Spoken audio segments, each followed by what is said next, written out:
Bismillahirrahmanirrahim. Assalamualaikum warahmatullahi wabarakatuh. Video kali ini saya ingin buka dengan satu pertanyaan. Bagaimana jika kita mati esok hari? Apa yang sudah kita persiapkan untuk menghadap Allah Subhanahu wa Ta'ala? Apa amalan-amalan kita? Apa amalan-amalan jariah kita yang bisa kita bawa mati? Apa legasi yang kita tinggalkan untuk keluarga kita, untuk anak-anak kita? Apakah ketika orang-orang melihat kita meninggal, mereka malah tertawa? Ataukah mereka malah bersyukur karena orang yang merepotkan mereka sudah tiada?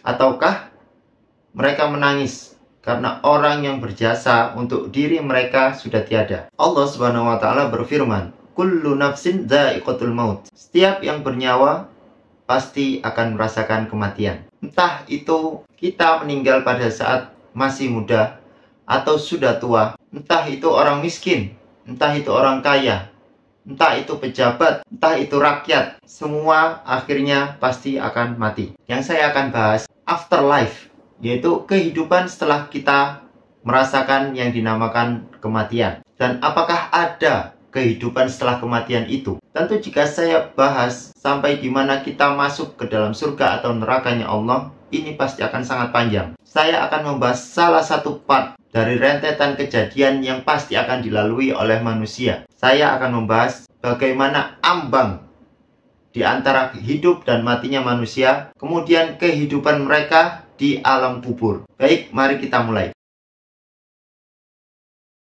Kita akan awali perjalanannya dimulai pada saat sakaratul maut. Dalam sebuah hadis dikisahkan, Rasulullah SAW pernah berceramah kepada para sahabat ketika sedang menunggu galian kubur. Di sana beliau bercerita bagaimana ruhnya orang mukmin dan ruhnya orang kafir ketika dicabut oleh malaikat maut. Apabila ruh itu dicabut, maka pandangan akan mengikuti. Maka tidak jarang kita lihat ketika orang yang meninggal, matanya akan terbelalak. Dan di sana kita disunahkan untuk menutup mata orang yang sudah meninggal atau jasadnya, agar tidak menakuti orang lain. Rasulullah SAW menceritakan bagaimana keadaan ruh itu jika ruhnya adalah seorang mukmin. Maka ruh akan dicabut mulai dari ujung-ujung jari tangan dan jari-jari kaki. Kemudian ruh itu perlahan-lahan naik sampai ke tenggorokan hingga keluar melewati lisannya. Keluarnya seperti air terakhir yang dituangkan dari isi teko. Dan di sanalah Allah mengutus 3 malaikat kepada orang tersebut. Satu adalah malaikat pencabut nyawa atau malaikat maut, dan yang kedua adalah malaikat rahmat. Kedua malaikat rahmat ini membawa kain kafan dan wangi-wangian dari surga. Ketika malaikat maut mencabut nyawa seorang mukmin ini, dan pada saat itulah malaikat maut mencabut nyawanya dan membisikkan ke telinga orang yang sedang sakaratul maut, "Irji'i ila rabbiki radiyatan mardiyah." Kemudian ruhnya diletakkan oleh malaikat rahmat, dibungkus dengan kain kafan yang wangi hingga bau wanginya sampai ke langit. Kemudian para malaikat penghuni langit pun bertanya, "Ruh siapa itu?" Kemudian sebagian dari mereka menjawab, "Ruh Fulan bin Fulan." Maka pintu langit pertama terbuka, kemudian pintu langit kedua terbuka, dan seterusnya sampai ke pintu langit ke-7. Dan disinilah Allah Subhanahu wa Ta'ala berfirman, "Letakkan catatan amalannya di tempat yang paling tinggi dan kembalikan ruh itu ke dalam jasadnya." Akhirnya para malaikat pun mengembalikan ruh itu masuk lagi ke dalam jasadnya. Dan ketika ruh itu menyatu kembali dengan jasadnya, sayup-sayup dia mendengar terompah atau sandal orang-orang yang mengantarkannya ke kuburan. Setelah para mengantar dan keluarganya semakin jauh dari area kuburan, datanglah 2 malaikat utusan Allah Subhanahu wa Ta'ala yang bertugas untuk menanyakan pertanggungjawabannya di dunia, yaitu malaikat mungkar dan malaikat nakir. Pertanyaannya hanya perihal 3, yaitu man rabbuka, man nabiyuka, dan ma dinuka. Siapa Tuhanmu, siapa nabimu, dan apa agamamu? Allah mengabarkan orang-orang yang mukmin menjawab pertanyaan tersebut dengan mudah dan mantap. Allah adalah Tuhanku, Muhammad adalah nabiku, Islam adalah agamaku. Dan ketika dia sanggup menjawab, kemudian terdengar suara yang berasal dari langit. Shadaqa abdi, telah benar hambaku. Kemudian Allah berfirman lagi, bentangkanlah kuburannya. Bentangkanlah kuburan itu seluas-luasnya. Hembuskan angin yang berasal dari surga. Dan pada saat itu datanglah satu orang yang sangat indah parasnya, sangat baik tutur katanya, digambarkan sangat-sangat indah perilakunya. Tiba-tiba datang dan mengajak berbicara kepada ruh orang mukmin ini. Lantas orang mukmin ini pun bertanya, siapakah kamu? Ana amaluka sholih. Aku adalah amal-amal solihmu.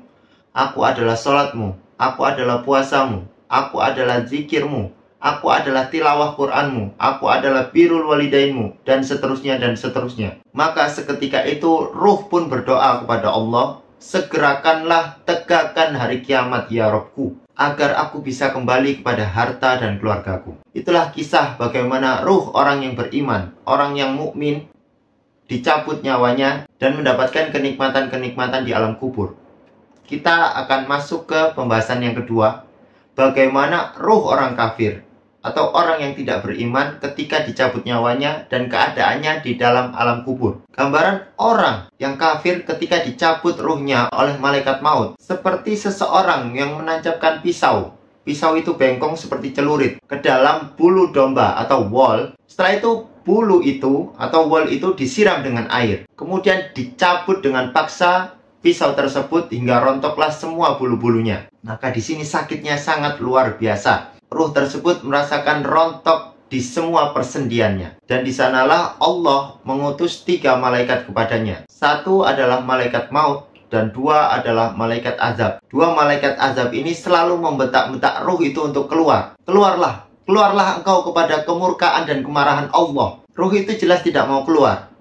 Tapi dipaksalah ruh itu keluar oleh malaikat maut. Dia pun merasakan sekarat dan sakit yang luar biasa. Dan setelah ruh itu dipaksa keluar, kemudian ruh tersebut diletakkan di atas kain kafan yang berasal dari neraka. Setelah dipakaikan, bau busuknya sangat busuk hingga membumbung ke langit. Dan tidak ada satupun para malaikat yang mau mendekat dengan bau tersebut. Dan Allah takdirkan kepadanya tidak bisa naik ke atas langit. Jangankan langit ke-7, langit pertama pun tidak akan pernah dibukakan kepadanya. Dan mereka pun tidak akan pernah masuk ke dalam surga. Perumpamaannya adalah seperti unta yang tidak akan pernah bisa masuk ke dalam lubang jarum. Setelah itu, ruh itu pun dijatuhkan dari langit. Kemudian dimasukkan ke dalam jasadnya. Dia merasakan semua persendiannya rontok. Semua tulang-tulangnya terasa hancur. Ibarat orang yang jatuh dari ketinggian. Dan di sanalah sudah menunggu 2 malaikat yang akan menanyai dia tentang pertanggungjawabannya di kehidupan sebelum kematian.